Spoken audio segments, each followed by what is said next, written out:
Autre film Jean-Baptiste en salle ce mercredi en Belgique, France et Suisse, L'Apparition.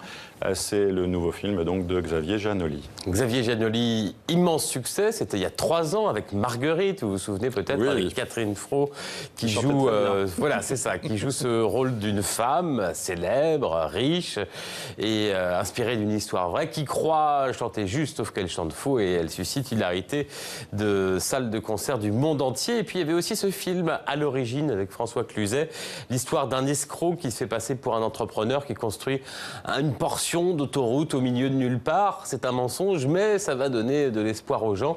Eh bien, Xavier Janoli creuse à nouveau ce sillon quelque part entre le mensonge et la vérité. Tout n'est pas blanc, tout n'est pas toujours noir, avec cet étonnant film qui suit un journaliste incarné par Vincent Lindon. À la demande du Vatican, il participe à une enquête canonique pour savoir si une jeune femme dit la vérité, ou en tout cas est sincère quand elle dit avoir vu la Vierge. Avec L'Apparition, voici un sujet très rare au cinéma, qu'il est grand, le mystère de la foi, Marian, un film assez déroutant pour certains, mais toujours à la mise en scène très maîtrisée, qui confronte deux grands acteurs, Vincent Lindon, donc, et puis cette toute jeune comédienne, elle s'appelle Galatea Bellucci.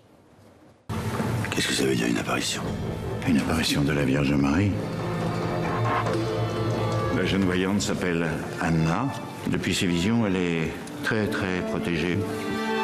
À l'origine, j'ai trouvé dans un journal un article où on parlait d'une commission d'enquête canonique qui était chargée de démasquer une imposture sur un fait surnaturel ou au contraire de reconnaître que quelque chose s'était passé.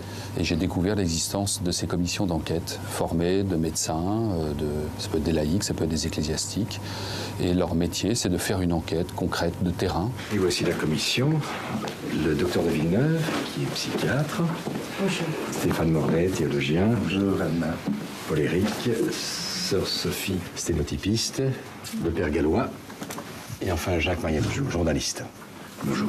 J'aime bien les films d'enquête.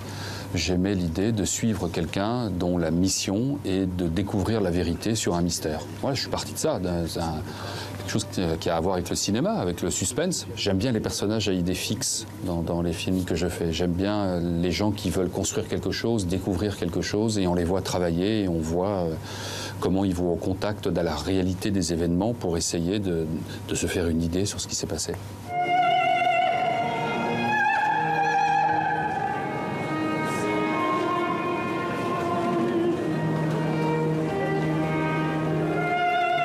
Vincent Lindon, il a cette force extraordinaire d'incarnation des choses et en même temps, il est un principe de vérité. Quand on le connaît dans la vie, c'est un homme qui n'aime pas qu'on lui ment, qui n'aime pas le mensonge. Et elle aussi, Galatea Bellucci, pour moi, c'est un de mes plus grands chocs de metteur en scène. Quand dans un casting, vous voyez apparaître, c'est le cas de le dire, une actrice comme ça, c'est bouleversant. Elle a 18 ans, elle passait le casting en racontant son apparition. Et j'avais l'impression que c'était un documentaire. Pas une seconde, je doutais de ce qu'elle racontait. Je me disais, elle a vraiment vécu quelque chose. Je pense que vous êtes dangereux. Je pense que vous êtes vide.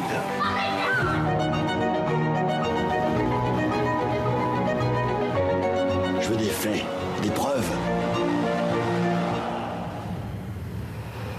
Il y a trop de colère en vous pour accepter ce que j'ai vu.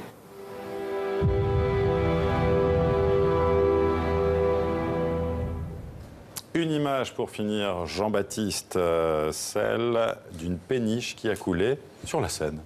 Pas n'importe quelle péniche, c'est Louise Catherine, classée au monument historique. Regardez plutôt, amarrée au port d'Austerlitz. Elle l'avait aménagée il y a longtemps par Le Corbusier. Elle était en cours de réhabilitation pour devenir un musée et un lieu culturel. Mais avec la décrue de la Seine, la propriétaire s'est aperçue hier que la partie avant de cette barge en ciment était posée sur le quai. Il y a eu une intervention pour la faire redescendre à l'eau. Mais vous voyez, 15 minutes après sa remise à l'eau, elle a coulé. On l'a vu sur ces images amateurs. Alors ils vont peut-être la refaire... la réhabiliter et puis la sortir de l'eau un jour. On suivra ça, bien sûr. Merci Jean-Baptiste, on vous retrouve la semaine prochaine, évidemment.